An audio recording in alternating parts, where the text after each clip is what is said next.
Hello साथियों।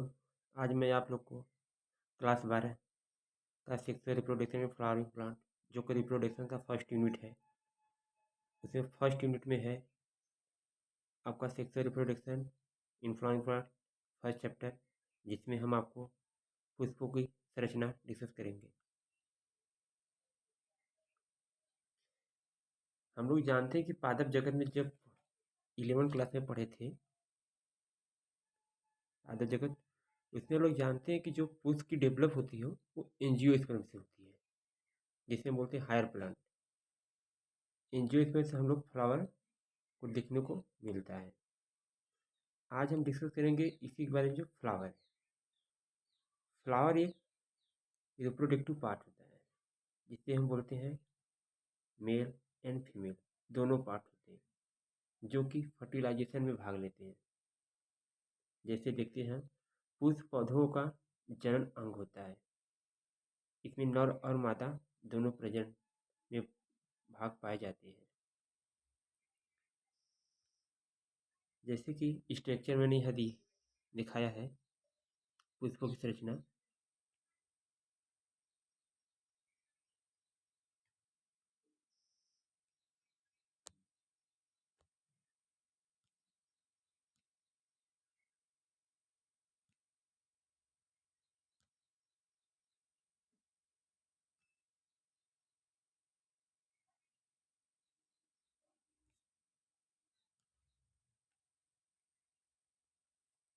जैसे आप लोग देख रहे होंगे,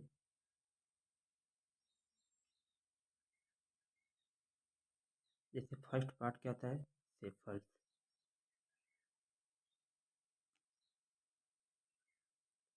सेपल्स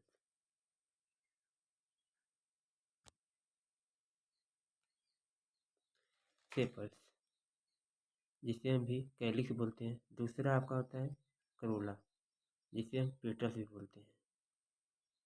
और तीसरा भाग होता है आपका स्टेमेन, जिसे हम बोलते हैं स्टेमेन एंड्रोसियम। एंड्रोसियम जो कि आपका फीमेल रिप्रोडक्टिव पार्ट होता है, आर्गन होता है। अब जैसे स्टेम में हमारे मुख्यतः दो पार्ट होते हैं, एक एंथर एंड फिलामेंट। जो एंथर और फिलामेंट के जो यहाँ पे आप देख रहे हैं, यहाँ जो जोड़ता है, इसको बोलते हैं हम लोग कनेक्टिव। अब हम आते हैं चौथा भाग। जो चौथा भाग इसका होता है पुष्प का पिस्टिल या कार्पल या गाइनोसियम, जो कि फीमेल रिप्रोडक्टिव पार्ट होते हैं। पिस्टिल मुख्यतः तीन भाग में डिवाइड होते हैं। पहला आपका स्टिग्मा, स्टाइल, ओवरी। ओवरी के अंदर एक डेवलप होता है जिससे ओवल, जो कि सीड का फॉर्मेशन करता है।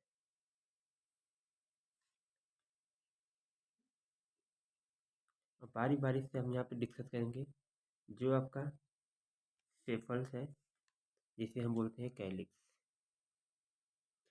इसे हिंदी बोलते हैं बाहादल।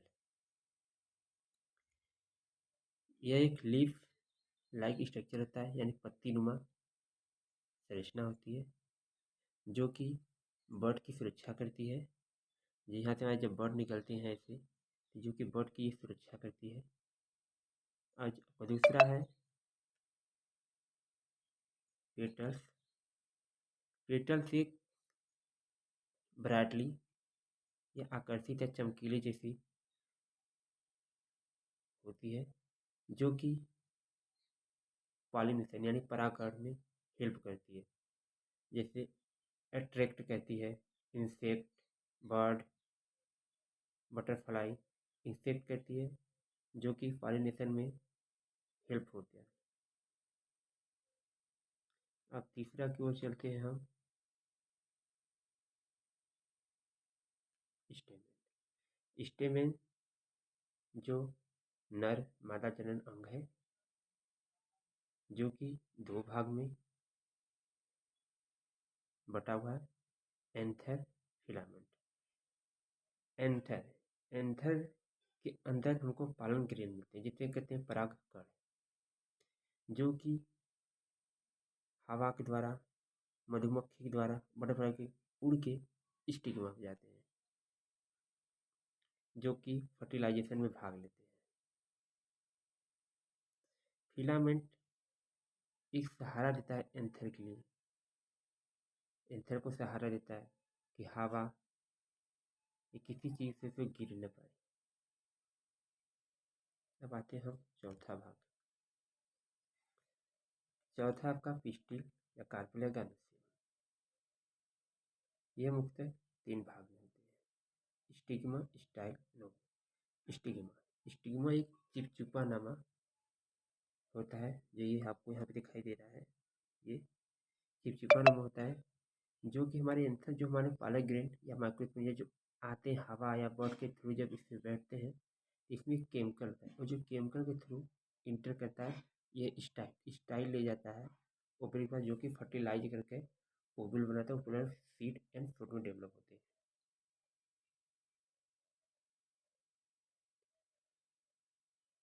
अब आते हैं हम बारी बारी सभी पार्ट को डिस्कस करते हैं।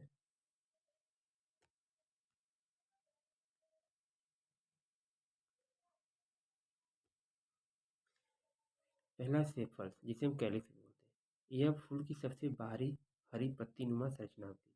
इसका कार्य कली बड की रक्षा करना या सुरक्षा करना।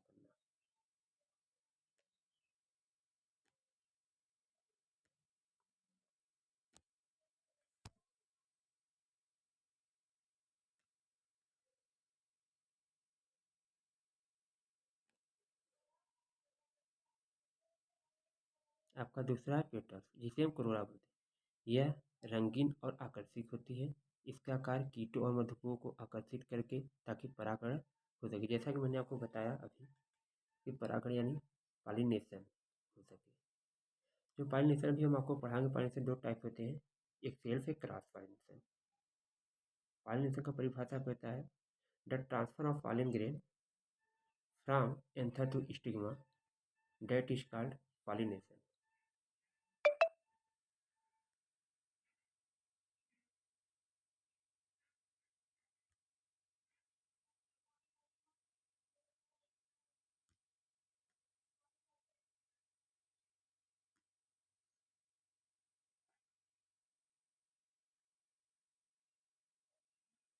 स्टेमेन, आपका तीसरा है स्टेमेन। Stamen are एंडोसियम। यह पुष्प का नर प्रजनन अंग है। इसके 2 भाग होते हैं। फिलामेंट, फिलामेंट का मेन कार्य ये होता है एंथर को सहायता करना या सहारा देना, कि किसी की हवा या किसी की वजह से वो एंथर टूट न जाए,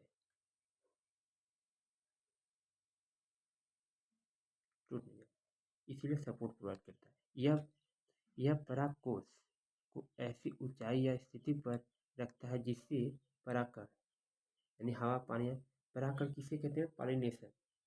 कि पॉलिनेशन हो सके, जैसे परागकण क्या है कि हवा या पानी या कीटों के माध्यम से आसानी से जो आपको बता रहे कि जो पालन ग्रेन होते हैं, परागकोश होते हैं, उसमें से डेhiscence होता है। डेhiscence होने के बाद जाता है स्टिग्मा, स्टिग्मा पर जाता है मादा जन अंग पर जाता है।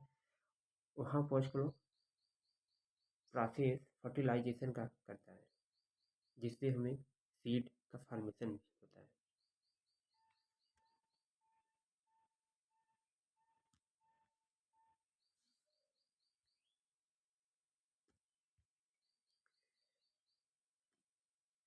ये आपका एंथर है। एंथर एक परागकोश का मुख्य कार्य परागकोश पालन ग्रेन, जो एंथर होता है वो पालन ग्रेन को कंटेन किया रहता है या निर्माण करता है।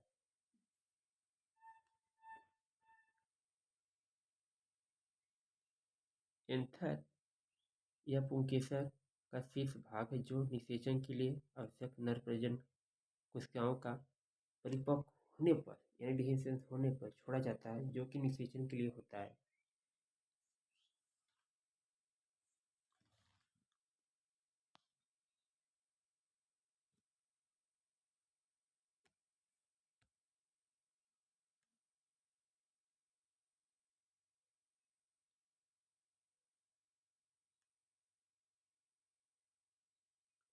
आपका चौथा पार्ट आ गया पिस्टिल एंड कार्पल एंड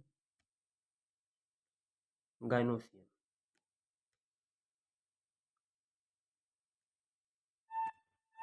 यह पुष्प का मादा प्रजनन अंग है। इसके 3 भाग होते हैं: stigma, style and ovary. Stigma का मेन फंक्शन क्या होता है? पालन ग्रेन को अट्रैक्ट करना, एक्सट्रैक्ट करना या ग्रहण करना, जिसके लिए कि निषेचन हो सके।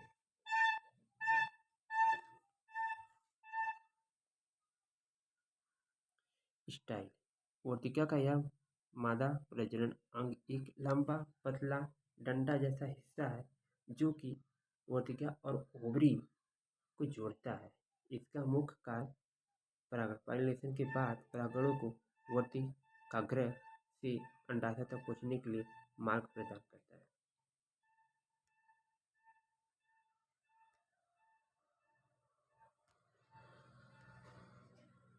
आपका सी क्या है? ओवरी, जिसे बोलते हैं हिंदी में अंडाशय। यह स्त्री केसर का सबसे निचला भाग है जो कि बीजांड ओव्यूल को रक्षा करता है और निषेचन के बाद फल में विकसित होता है। धन्यवाद साथियों।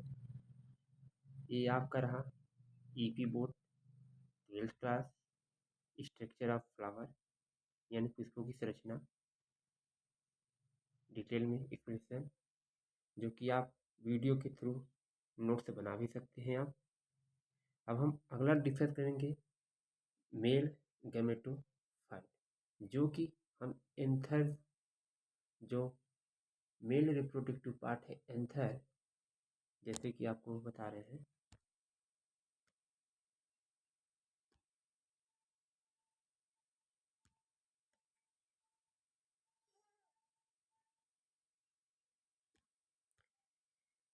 ये रहा आपका एंथर,